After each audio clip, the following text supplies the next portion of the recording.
Si eres de esas personas que cree que hay que aprobar la redacción de una nueva constitución, pero no sabes cómo defenderlo desde un punto de vista un poco más técnico e histórico,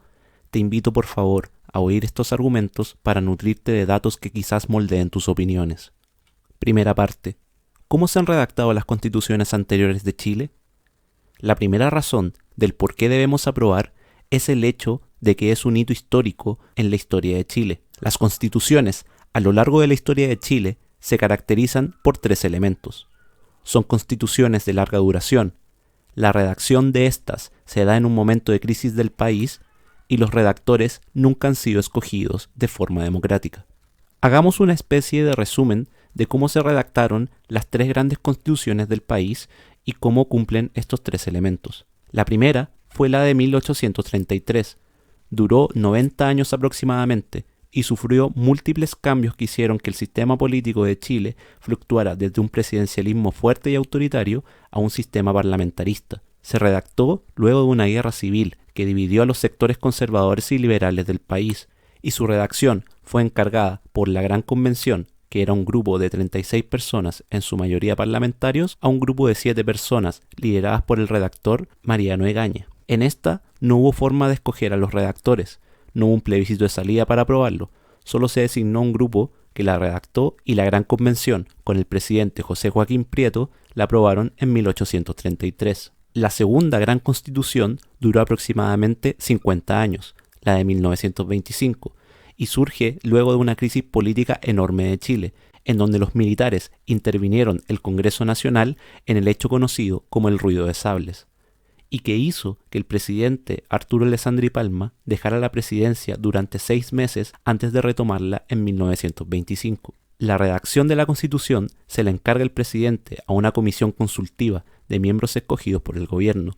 y la discusión y redacción en concreto de la Carta Fundamental la tuvieron una subcomisión integrada por 15 personas, escogidas y presididas por el mismísimo presidente Alessandri Palma. De nuevo, no hubo forma de escoger a los redactores, ni se le preguntó a la gente cuáles eran las ideas que querían que se consagrara en la Constitución, pero sí hubo un plebiscito de salida, con 3 opciones que se resumían en: acepto la nueva Constitución, acepto en parte los cambios pero manteniendo el sistema parlamentario,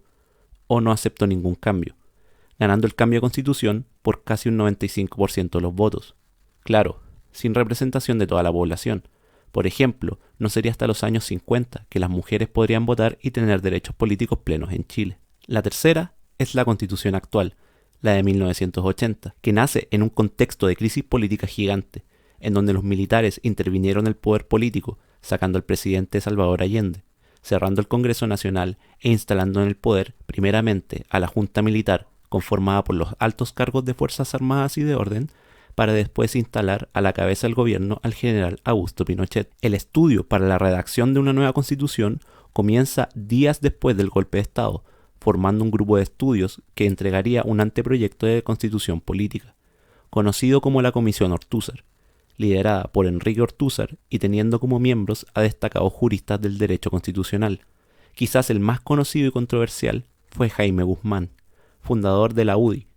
Este anteproyecto tuvo más de 400 sesiones de trabajo y luego fue entregada al gobierno en 1978, el cual lo revisó y mantuvo las cosas que les parecieron de su gusto y después sacaron las que no los convencieron. Nuevamente, no hubo ninguna forma de escoger a los redactores, ni se le preguntó a la gente cuáles eran las ideas que querían que se consagraran en la Constitución, pero sí un plebiscito de salida que con el pasar de los años cada vez suma más y más elementos que hacen que carezca de legitimidad. Si no les parece poco legítimo ya que se haga un plebiscito en plena dictadura, podría parecerles poco legítimo el hecho de que no existan registros electorales claros, que no se haya permitido una campaña de oposición en iguales condiciones, que se hayan designado por el gobierno mismo a los vocales de mesa y a los presidentes, existiendo miles de personas exiliadas y habiendo sido asesinado el principal opositor a los cambios constitucionales unos años después de su aprobación. Estos datos nos demuestran que las cartas constitucionales de Chile nunca fueron redactadas por personas escogidas por el pueblo de forma democrática, no siendo consultados de las ideas que querían que se plasmaran en la Constitución,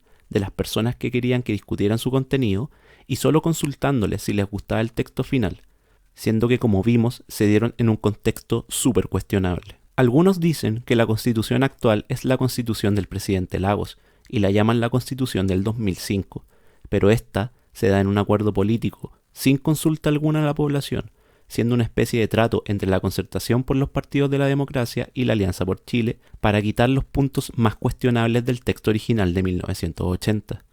como la eliminación de los senadores designados y vitalicios. Para la gente más joven y que no conozca estos datos, el general Augusto Pinochet fue senador en el Congreso y estaba designado de forma vitalicia antes de ser detenido por las fuerzas de Scotland Yard a finales de los años 90. Y los militares tenían representación en el Congreso, con parlamentarios designados por el Consejo de Defensa del Estado.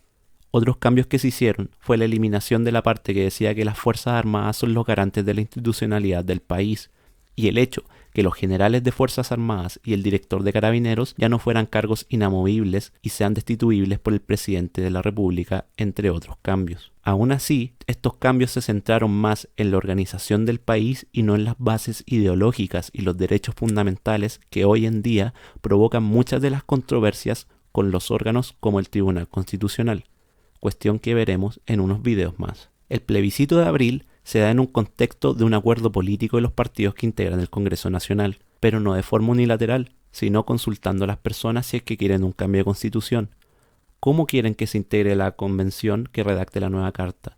¿Quiénes quieren que la integre? Y si finalmente aprueban o no el texto que sale de este ejercicio político democrático. Cuestión que, como vemos, nunca se ha dado en la historia de Chile. Una persona contraria a esta posición diría: ¿es razón suficiente el que nunca haya pasado un hito de este calibre para aprobar una nueva constitución?